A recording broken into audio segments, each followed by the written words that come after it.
State officials file a lawsuit to block the federal mobilization of troops to Illinois.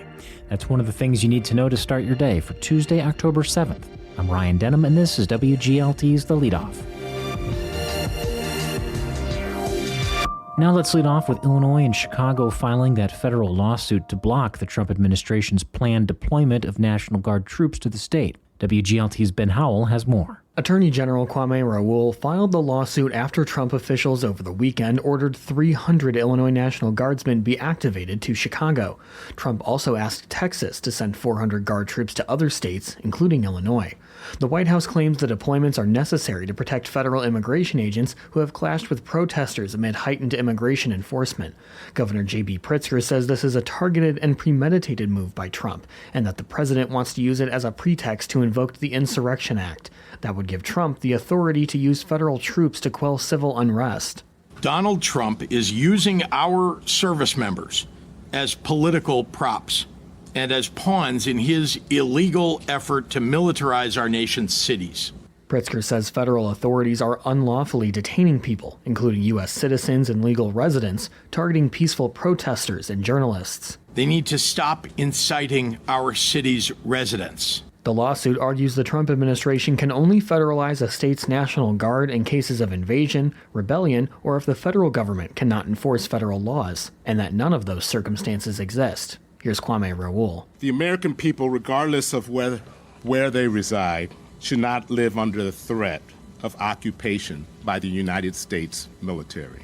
Raoul says local law enforcement are effective and capable of maintaining peace, and that federal authorities are not needed. For the Leadoff, I'm Ben Howell. In an emergency hearing yesterday, a federal judge declined to immediately block Trump's deployment of Guard troops. Another hearing on that matter is set for Thursday.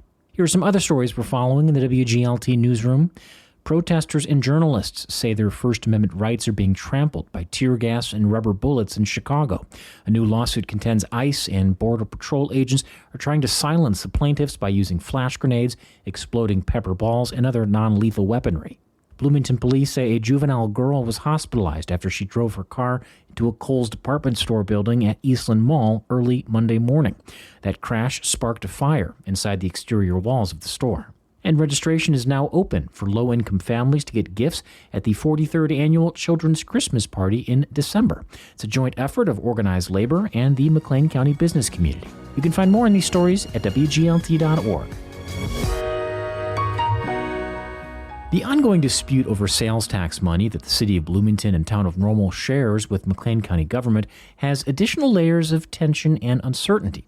A great deal of the public focus so far has been on the unspent mental health money in the Mental Health and Public Safety Fund. Another use of money from the decade-old agreement is replacing an aging electronic record management system that integrates information for the courts, law enforcement, and other stakeholders.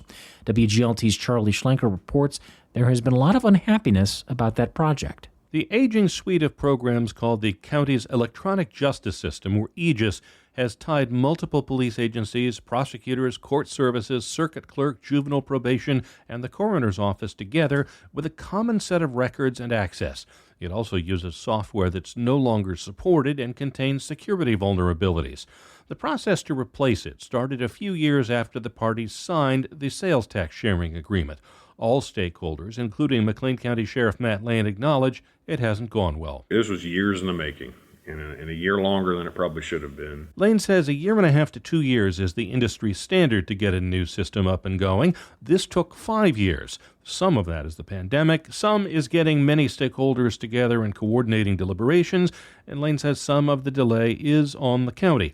Normal Police Chief Steve Petrilli says complicating was a second big data and software project. The county moved to a computer-aided dispatch program, or CAD, through a different vendor. In an ideal world, we wanted the RMS and the CAD to go live at a similar time, in a very short time frame, because those two systems are developed to integrate with one another to create operational efficiencies for law enforcement and fire.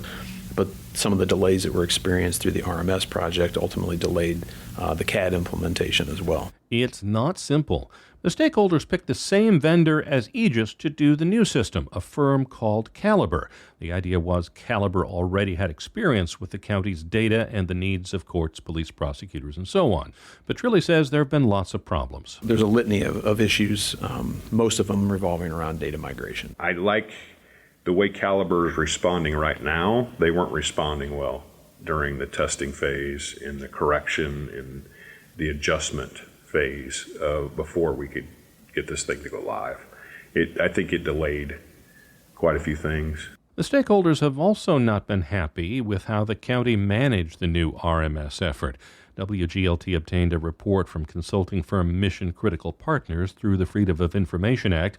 It says a lack of strong project management and communication from McLean County has further eroded trust, leaving stakeholders concerned about vendor follow-through and the county's ability to lead a successful transition. McLean County Board Chair Elizabeth Johnston says the county took the consultant's report to heart. Knowing how unhappy the city and the town were in that meeting, it became a priority very quickly for me to make sure that their voices are included as we consider the future of that record management system. The consultant found several stakeholders have given up on Caliber, yet the parties decided to go ahead with Caliber in July. We didn't really have an alternative, honestly. Normal City Manager Pam Reese notes the consultant's report cited old software that's no longer being supported and low confidence the system can retain stable performance. We moved forward, but we all acknowledged that that would be temporary for approximately 2 years. Some of the users of Aegis will be running the old system for another year to year and a half anyway. Since that's the case, some stakeholders wonder why they couldn't have kept using it for everyone and avoid any performance issue and 2 years of expense for the new Caliber system. Still, Bloomington City Manager Jeff Jurgen says he would not define the decision to keep Caliber for now as throwing good money after bad. The case that was made was that all of the work had been done, and so to be able to get that data transferred and everything up and running in Caliber was going to be a benefit to when eventually it potentially gets transferred into another record management system. Meanwhile, though, Bloomington and Normal are deciding to buy their own record management software from a firm called Axon. Normal City Manager Pam Reese says she hopes when the county goes out for another proposal for record management, it will take into account the choices of the city and town. I think the county will, absolutely. We've been having good conversations with the county. The county is open to considering the records management system called Axon that Bloomington just recently adopted. Normal is planning to move forward with that particular technology. Bloomington City Manager Jeff Jurgen says he thinks there will eventually be consensus on Axon. It's going to take a while to get there, so we're still in the early stages, but everybody's at the table talking about this, and I'm confident we're all going to figure it out. It raises the issue, though, since they will have their own record management, why would the town and city want to keep paying for the purchase of some new system for the county using shared sales tax money? Here's Normal City Manager Pam Reese. So that's a very complex question. Should the city and town get a price break on that? Well, we're going to talk to the county about that. And if the county chooses to switch from Caliber to Axon, I'm sure there will be lots of conversations about how does this all get funded and yet to be determined. Bloomington City Manager Jeff Jurgen says the city agreement with Axon does allow them out if they decide they don't want to continue using their RMS. So there's some flexibility as to which entity has what could be termed an umbrella contract with funding for all flowing through that. I think there's a number of different scenarios, and I think part of it is, also if there is a master agreement, I think the city wants to be in control of its data, so how does that work? And there's been discussions with that. In fact, who pays for what is part of the city and town's notice of default on the current shared sales tax agreement. One of the contested issues is whether shared sales tax can be used for a new record system apart from the sheriff's department, say for the state's attorney, court services, and so on. It's not just the costs of standing up the system. It's paying for the ongoing costs. There's no current agreement on how to pay for the ongoing costs of the old Aegis, but the custom has been to bill Bloomington, Normal, the county, and other users in proportion to the number of records they put into the system. Normal City Manager Pam Reese notes the lack of a formal agreement on future costs also came up in that consultant's report last spring. That's currently an unknown. Even with the Caliber system, I think it's unknown, at least with the town of Normal and perhaps the city of Bloomington, unknown what our future financial obligation would be, or if it's always going to be covered by shared sales tax. We don't know right now. So I think we have the same questions either way. Here's County Board Chair Elizabeth Johnston. We do want to sit down and have a very kind of clear, hammered out IGA about how do we move forward with more specifics, because that has become very clear that people want more specifics. So let's bring it into the conversation, let's get it documented, and let's make the plan and let's work it. Johnston says the record management system and agency coordination Aegis created is a huge building block for the identity of the community as a whole, and one that has made the area a safer community. She says it has sparked other arrangements built on that initial collaboration. The state's attorney has been much more open and engaging and working with the police departments to be responsive to their needs so that they can react faster. The sheriff is very open about sharing his space so that, if they want to interview one of their suspects, they can do it right there in the county facilities. Way down the list of uncertainties is whether small rural police departments will have to pay to use whatever record management system everyone finally settles on.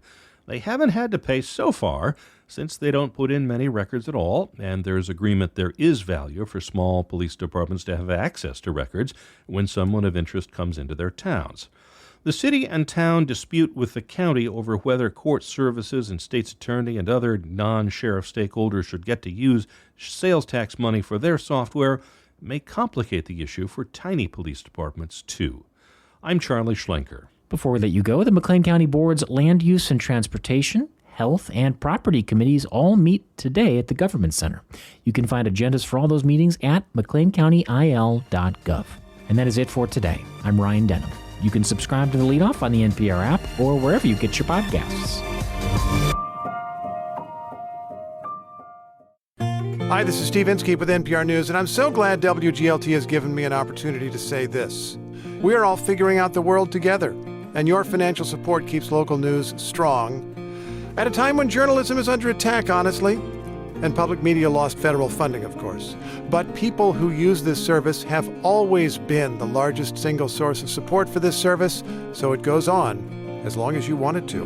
Stand with a free press when you donate at WGLT.org.